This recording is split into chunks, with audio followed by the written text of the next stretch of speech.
오늘의 말씀 누가복음 4장 16절에서 30절 말씀을 선포하고자 합니다. 습관적 신앙의 위험성이라는 제목을 가지고 주님의 말씀을 선포하고자 합니다.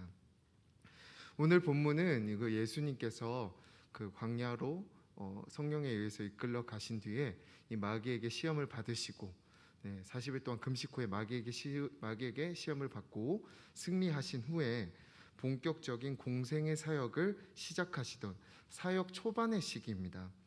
그 주님께서는 갈릴리로 가셔서 안식일마다 갈릴리에 있는 여러 회당에서 이 말씀을 가르치는 사역을 하셨습니다.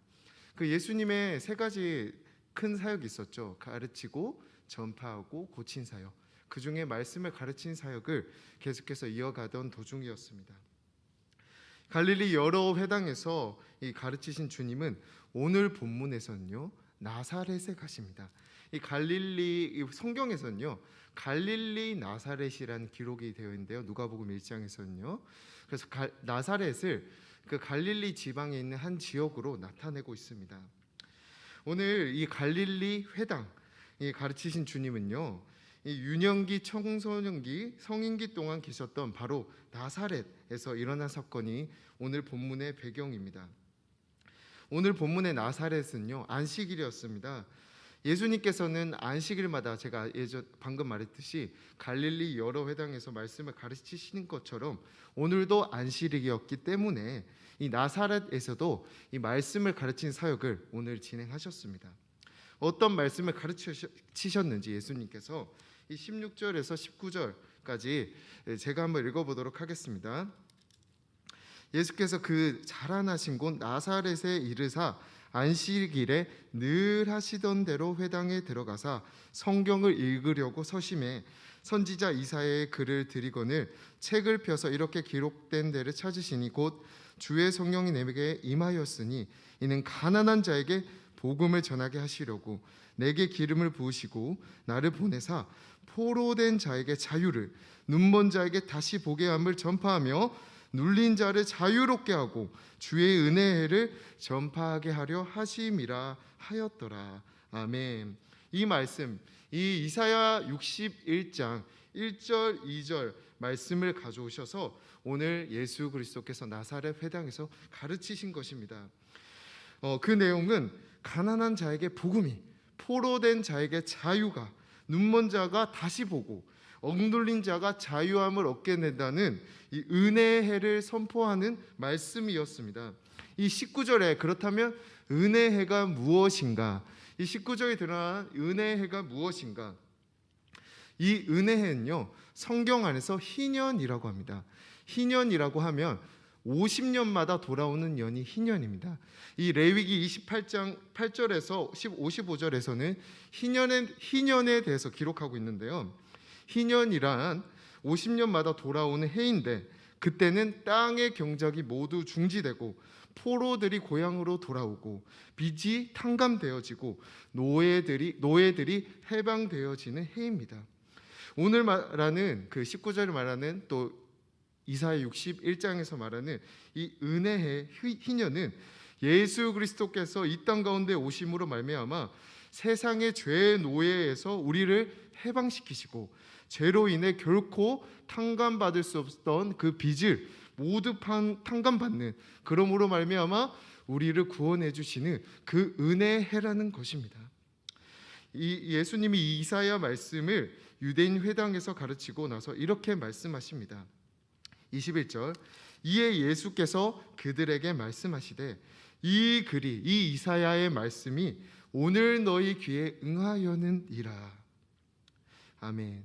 여기서 응하였다라는 말씀은요 원어로 보면요 완료 수동태 언어입니다. 이미 성취되었다는 말씀입니다. 그러므로 예수님께서 이 땅 가운데 오심으로 이 구원자 되신 예수님께서 은혜를 선포하신 것입니다. 가난한 자들이 복음을 듣고 포로된 자들이 자유를 누리고 눈먼 자들이 진리의 눈을 뜨게 되며 좌절과 절망에 엉둘린 자들이 소망 가운데 기쁨을 회복하는 그 은혜가 예수 그리스도께서 오심으로 이미 성취되어졌다라고 21절에 말하는 것입니다. 이 예수님의 말씀을 들은 이 나사렛에 있던 유대인들은 어떤 반응을 보였을까요? 처음에 이 말씀을 들을 때 이 사람이 도대체 누구인가? 누구에게 이렇게 은혜로운 말씀을 전하는가? 라고 칭찬한대요. 곧바로 태도가 바뀝니다. 이 사람은 그 예수님의 육적인 아버지 그 요셉 있지 않습니까? 요셉의 아들이 아니냐라고 그 예수님의 말씀을 다시 무시해버립니다. 그리고 한 귀로 듣고 한 귀로 흘려보내게 됩니다. 그리고 예수님은 23절에서 이 유대인들 말로 하진 않았지만 유대인들의 마음과 생각을 꿰뚫어 보시고 이렇게 말씀하십니다. 23절에 예수께서 그들에게 이르시되 너희가 반드시 의사야 너 자신을 고치라 하는 속담을 인용하여 내게 말하기를 우리가 들은 바 가버나움에 행한 일을 내 고향에 여기서도 행하라 하시라. 이 말은 다시 예수님이 유대인들에게 이렇게 말하는 것입니다. 예수님이 진리의 말씀, 복음의 말씀, 가장 기쁜 소식을 전해도요 유대인들 너희 마음이 이렇지? 의사야 네 자신이나 고쳐봐라. 이 말은 예수야 너 자신을 고쳐봐라. 그리고 얼마 전 가버나움에서 기적 벌였다면서 그 기적 내 앞에서 보여봐라. 이렇게 말하면서 예수님의 그 구원의 말씀, 복음의 말씀을 듣지 않고 기적과 이적을 나는 보기 원한다. 그거나 보여봐라. 라고 예수님의 말씀을 듣지 않고 그 기적과 이적을 행하는 모습을 보게 됩니다.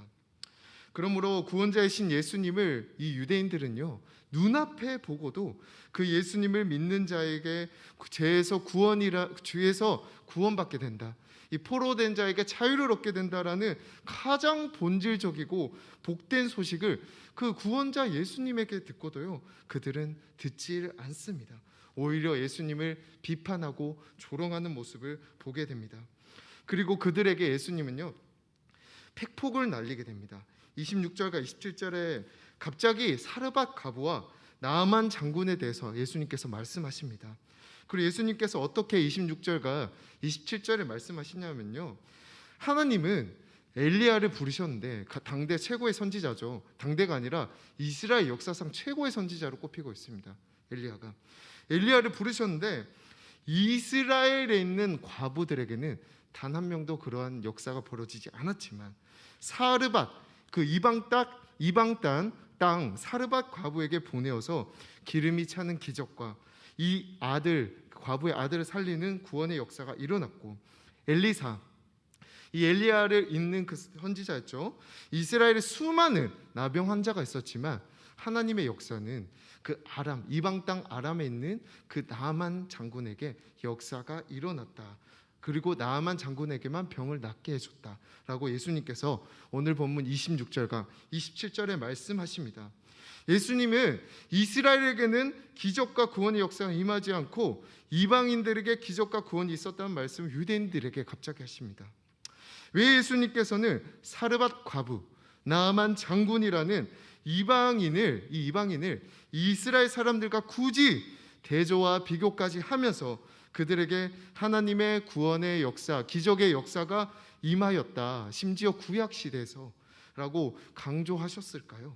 첫 번째, 이제 그리스도로 말미암아 이방인들에게도 구원의 역사, 은혜의 역사가 본격적으로 선포된다는 말씀을 전하고자 함과 동시에 이제 두 번째는 제가 강조하고자 하는 것인데요, 엘리야 당시와 변함없이 동일하게 가지고 있던 그 이스라엘 유대인들 고질적인 문제, 고질적인 영적인 병을 굳이 드러내시기 위해 주님께서는 이방인까지 대조하면서 말씀하신 것입니다. 비교까지 하면서. 그런 그 예수님께서 이 유대인들, 이스라엘 유대인들을 드러내고자 했던 그 고질적인 병, 고질적인 문제는 도대체 무엇이었을까요? 사르밧 과부, 나만 장군의 모습을 보면 알 수 있습니다. 그것은 이스라엘 사람들에게는 없었지만 사르밧 과부, 나만 장군, 이방인들에게는 있었던 것입니다. 바로 그것은 간절함입니다. 간절함. 사르밧 과부 나아만의 간절함. 또 이 간절함이 어디에서 찾아볼 수 있냐면요, 오늘 이사야서 61장 1절 2절을 인용한 누가복음 4장 오늘 18절 19절이죠. 이 말씀에서도 이야기하고 있습니다. 가난한 자, 포로된 자, 눈먼 자, 눌린 자, 이들을 보시면 공통점이 있습니다. 바로 무엇인가에 결핍되어 있음과 동시에 지금 그곳에서 벗어나고자 하는 갈급함, 간절함이 있다는 것입니다. 가난한 자들은요, 여기서 표현한 가난한 자들은요, 없어서 못 먹어서 그런 가난함도 있지만 영적인 갈급함이 있는 자, 자신의 육적 배고픔, 영적인 배고픔을 채우고자 하는 갈급함이 있는 자들입니다. 포로된 자는요, 고향, 자신의 국가로 다시 귀국하고자 하는 간절함이 있고요. 눈먼 자는요, 눈 뜨고자 하는 간절함이 있고요. 눌린 자는요, 억압, 그런 좌절로부터 벗어나고자 하는 간절함이 있는 사람들입니다. 물론 이들의 간절함보다 우선적으로 봐야 할 것은 하나님의 은혜, 하나님께서 이들에게 먼저 다가와서 하나님의 주권적인 은혜와 사랑과 기적의 선포, 은혜의 구원도 있지만, 오늘 제가 이 본문에서 주목하고자 하는 것은 이들에게 간절함이 있다는 것입니다. 이 유대인들에겐요, 이 간절함이 없었습니다. 왜? 습관적인 신앙과 나는 택함받은 백성이야 라는 그 안일한 마음, 안주하는 마음이 영적인 게으름, 나태함, 영적 미지근함이 되었기 때문입니다. 저는 이 말씀이 큐티하다가 묵상한 것이 아니라 2주 전에 말씀을 읽다가 묵상하게 되었는데요. 이 말씀 묵상하다 제 자신이 그 자리에서 너무 두려워서 떨게 되더라고요.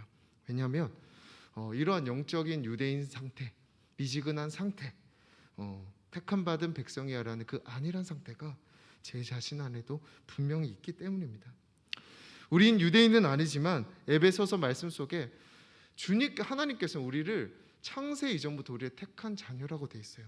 우리는 이미 택함받은 주님의 자녀인 것도 맞고, 그 은혜로 말미암아 구원받은 사람인 것도 사실인데, 이 사실이 나의 평안과 기쁨이 되고 오늘을 살아갈 힘, 능력, 동기가 되어 오늘 하루를 더욱더 힘차게 살아가는 동기가 되면 좋은 것인데, 마치 유대인처럼 나는 주님께 택함받은 백성이야, 구원받은 백성이야, 오늘 예배 잘 참석하면 그냥 되는 거지, 교회 행사에 열심히 참석하면 되는 거지 라는 그 안주함 속에 살아가며 언제든지 나도 영적 유대인 같은 상태가 될 때가 참 많았구나 라는 것들을 보게 되었습니다.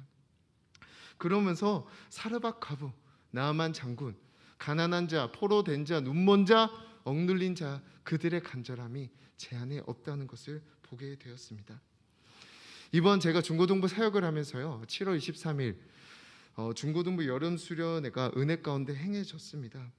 그 가운데 물론 대부분 아이들이 은혜를 누리고 또 간증을 하며 개인적인 면담을 나눴지만요, 수많은 아이들과 이렇게 이야기를 나누고 간증문을 본 결과 그 중에 큰 은혜를 받은 아이들이 있었는데요, 그 아이들의 공통점이 무엇인지 아십니까? 그 아이들의 공통점은 신기하게도요, 일상 현실에서 결핍과 어려운 문제들을 겪고 있었고요, 그 두 번째, 그 어려움에서 벗어나기 위한 간절함, 갈급함이 있었던 아이들이었다는 것입니다. 혹여나 또 각자마다 하나님을 뜨겁게 만난 여러분들, 우리 또 성도분들은 다 다르겠지만요, 대체로 회심의 사건, 하나님을 뜨겁게 인격적으로 만났던 사람들의 대체적인 공통점은 그 마음속에 있는 결핍, 또 그 무언가가 기댈 곳, 의지할 그 간절함과 갈급함이 있었던 사람들이 대부분 공통적이었던 것 같습니다. 이미 우리는 천국 백성인 것은 변함이 없지만 우리가 주님의 자녀일지언정 주님을 향한 이 갈급함, 간절함이 없다면요, 엘리야 시대 가운데 이스라엘 가부 중 아무에게도 하나님의 역사가 없었던 것처럼, 엘리야 시대 가운데 이스라엘에게는 3년 6개월이나 비가 오지 않았던 그 가뭄의 상황이 있었던 것처럼, 엘리사 시대 이스라엘에 수많은 나병 환자가 있었지만 그 누구에게도 고침의 역사가 없었던 그런 상황이, 또한 하나님의 사랑과 은혜, 하나님의 매일의 그 임재를 누리지 못하는 가장 최악의 상황이 주님의 백성이지만 간절함을 잃어버린 나에게 언제든지 임할 수가 있다는 것입니다. 그러나 사르밧 가부, 나아만 장군은 어떻습니까? 하나님께 치유받기 위해 먼 아람에서 찾아와 살이 썩어가는 그 아픔 속에 몸부리치며 고침받길 바라는 그 간절함이 있었다는 것입니다. 이방인 과부는 당시 유대인들에게는 이방인이고 과부라서 사람 취급도 못 받는데요, 그 선지자, 당대 유명한 선지자 엘리야에게 찾아가 내 아들의 생명을 살려달라는 그 간절한 부르짖음, 그것에 하나님은 주목하여 보신다는 것입니다. 이사야 말씀을 보십시오. 가난한 자를 생각해 보십시오. 오늘 하루에 양식이 없으면 굶게 됩니다. 그 양식을 향한 간절한 부르짖음이 있습니다. 포로된 자, 눈먼 자, 눌린 자를 보십시오.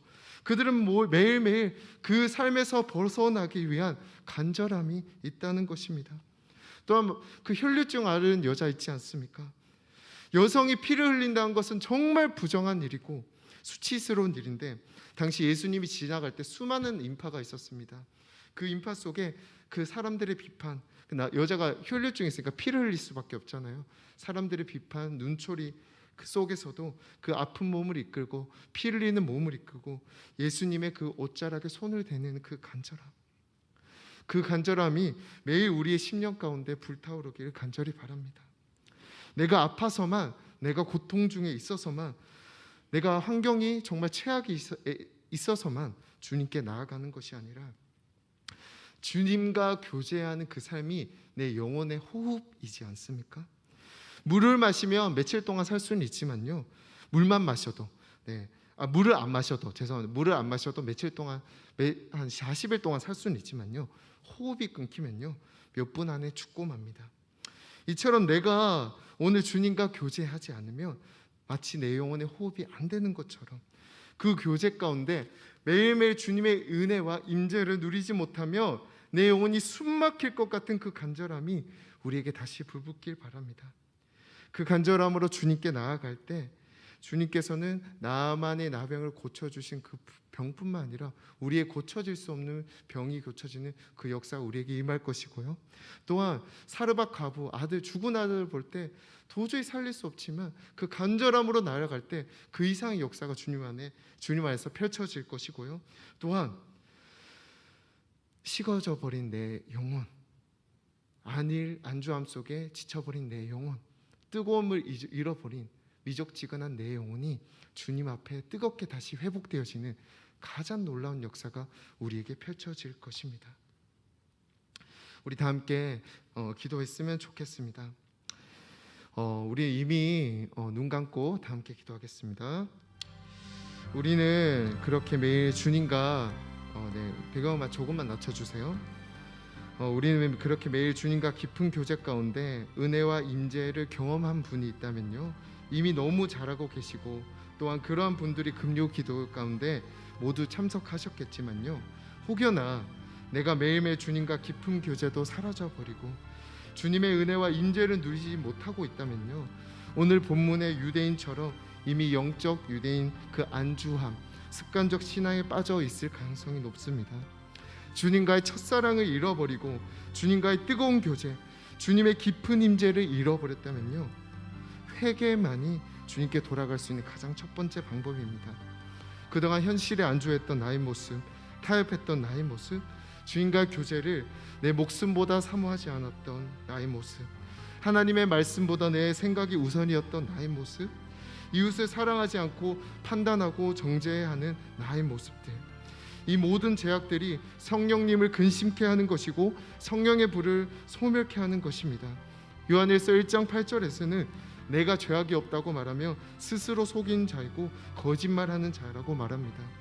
내가 생각하는 그 작은 죄로 인해 그리스도께서 채찍질에 맞으시고 십자가에 달리셨습니다.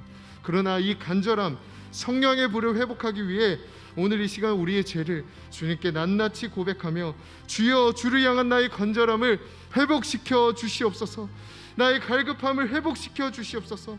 사르밧 과부의 그 간절함이, 나아만 장군의 그 간절함이 매일매일 주님의 은혜를 향한, 주님의 교제를 향한 나의 간절함이 되기를 간절히 원합니다.